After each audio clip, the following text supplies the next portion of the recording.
Most e-commerce brands think that email is just for a few campaigns here and there, maybe an abandoned cart email, but we just helped one of our clients generate over $16 million through email and through Klaviyo in the last 12 months alone. And today I'm going to pull back the entire curtain on how we made this possible. We're going to dive deep into the campaigns, the flows, list growth, audience segmentation, automation, and how we're monetizing nearly 500,000 people through emails. So I'm going to take you inside of the Klaviyo dashboard, show you what's working, where the money's coming from, and how you can do the same.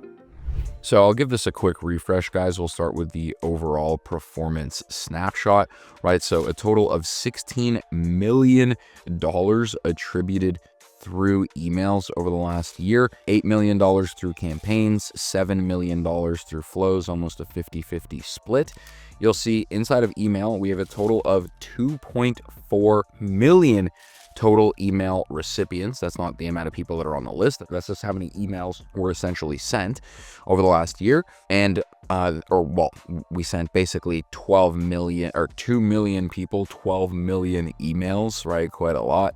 We have a total of 472,000 active subscribers. And so, sorry guys. So before actually I was messing that up. That was actually not 2 million people sent 12 million emails, etc. This is the difference between flows and the difference between campaigns. So we had a 52% open rate on 2 million emails being sent via flows, 4% click-through rate.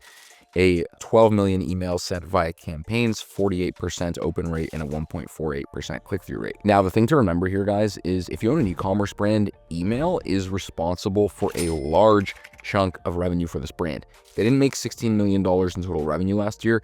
They made $16 million just through email. The benefit of this is that it's 100% owned and super high margin traffic. But let's go ahead and dive into the case study, guys, and start kind of at the top, right, with how we are acquiring these new subscribers. So when it comes to the number of subscribers that we're acquiring, you can see basically from January of last year, we were hovering around $10,000 a month. And then we really started to scale. We hit 48,000 a month, 28,000 a month, 26,000, 59,000, 39,000, 20, 36, 23. Now we're kind of hovering around like that 25,000 new subscribers a month.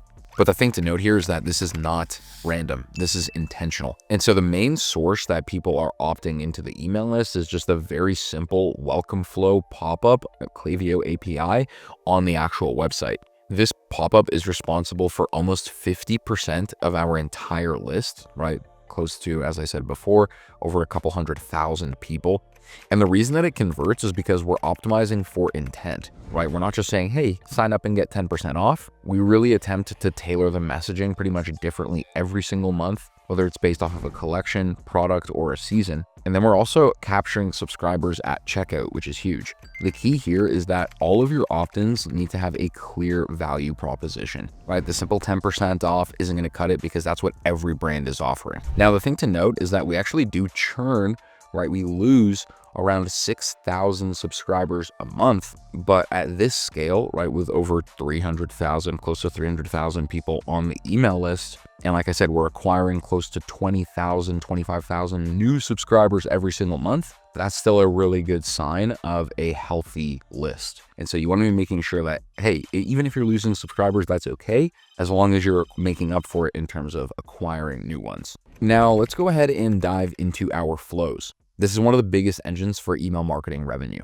These automations account for literally millions of dollars on autopilot. So let's just walk through our top performing flows, right? Even over the last 7 days, our top performing flow is our welcome series. It's generated over $26,000 in sales. And this automation consists of anywhere between like 4 to 5 emails in your welcome series. Typically, we'll start with a brand story. Next email will introduce best sellers, then customer reviews. Then we'll have a specific first-time buyer offer. And then lastly, like a little urgency reminder in that flow. And that might typically last anywhere between like 4 to 5 days up to like 7 to 10 days. Now, number 2, as you can see, is our abandoned checkout reminder flow. In the last, let's pull it up, last 30 days, this email generated a $5,000 in revenue. The welcome series generated $133,000 in the last 30 days. And so the abandoned checkout flow is really simple. This generally consists of 3 emails. 1, a quick reminder that, hey, the product's still in their cart. Email 2 is going to be a combination of UGC and scarcity. And then email 3 is a super low friction offer, right? Something like free shipping or a super tiny discount. We found for the abandoned cart flow, the sweet spot tends to be the first email comes within 30 to 40 minutes after abandoning cart, and the rest is spread out over a 24-hour period, no longer than that. And so actually, let me clarify that, guys. The second best flow for us is not the abandoned cart, rather it's the abandoned checkout, and the third best performing one is the abandoned cart. So that pretty much follows up the exact same thing, right? But inside of the abandoned checkout reminder, right, that's where it's a little bit more aggressive. We're trying to get them over the sale. Abandoned cart, same exact thing, same preference, or same preface rather, but we'll often just showcase like the product's benefits or a lot of UGC in the cart abandonment.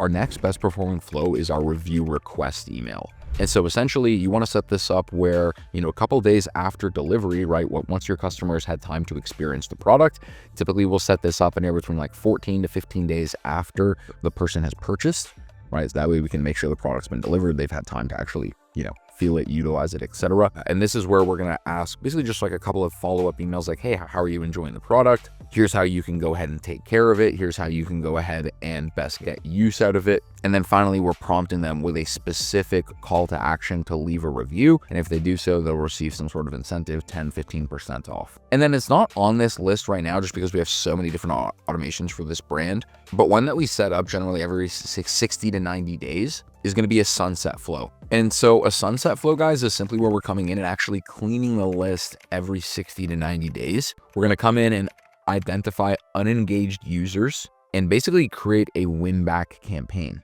And then from there, if they don't open or click those emails, we're going to suppress them into the list. This is how we have the ability to keep our open rates high and deliverability high as well. Now onto campaigns. These are going to be scheduled, intentional messaging that we're sending to our customers that can drive serious revenue when done right. And you can see just in the last 30 days, the number of campaigns that we've created for this brand, but the amount of revenue they're generating from each campaign: 73,000, 52 grand, 38 grand, 35, 35, 35, 32, 31, 29, 29. They're generating minimum $15,000, $20,000 every single campaign that we send. And our monthly campaign sort of structure kind of looks like this. So generally we'll create anywhere between like 2 to 4 product specific campaigns. These are going to be around like a specific product or a new drop coming up. On top of that, we'll add anywhere between 2 to 3 value campaigns. So this is going to be things around education, UGC, reviews, testimonials, probably around 1 to 2 sales/urgency campaigns.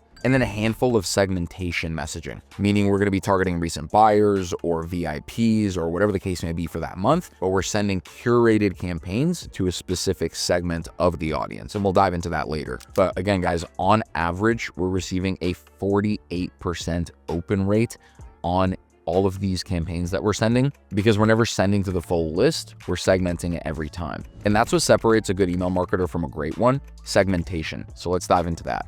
Essentially, what segmentation is you're coming into Klaviyo and saying, hey, we want to separate a group of people from our list into their own group, their own segmentation based off of different characteristics, and we want to email them specifically. And so we might segment people based off of engagement, right? Who's opening emails based over the last 30, 60, 90 days. We'll segment them based off of purchase behavior, right? So people who have purchased 1 time compared to 3 times, or people who haven't purchased, obviously. We'll definitely want to create a segment of our VIPs, right? High LTV customers, people who have spent a lot of money with the brand. Product category. This one is depending on your brand, but it's a good idea to create different segments based off of different product categories that you might have. So if someone bought a lot of skincare from your brand, but they haven't bought any of your hair care, maybe that's something you want to cross-sell.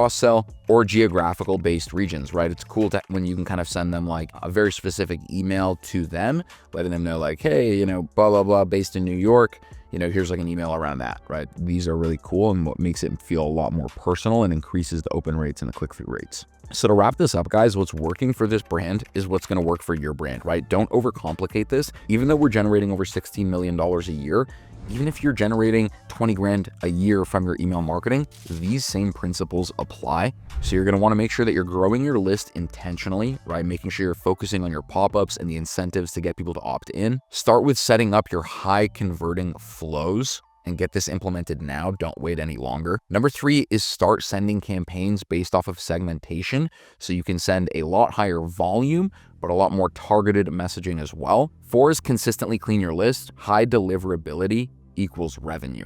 And a last reminder is you can use flows to nurture, not just convert, right? Remember that you don't always need to be selling in your email marketing. So if you want to build an email system like this that is consistently bringing your brand revenue and you want to work with my team, link in the description, whether you need help with your paid ads, your email and SMS marketing, your conversion rate optimization, or your user generated content. I hope you guys enjoyed this video. Thank you so much for watching, and I'll see you in the next one.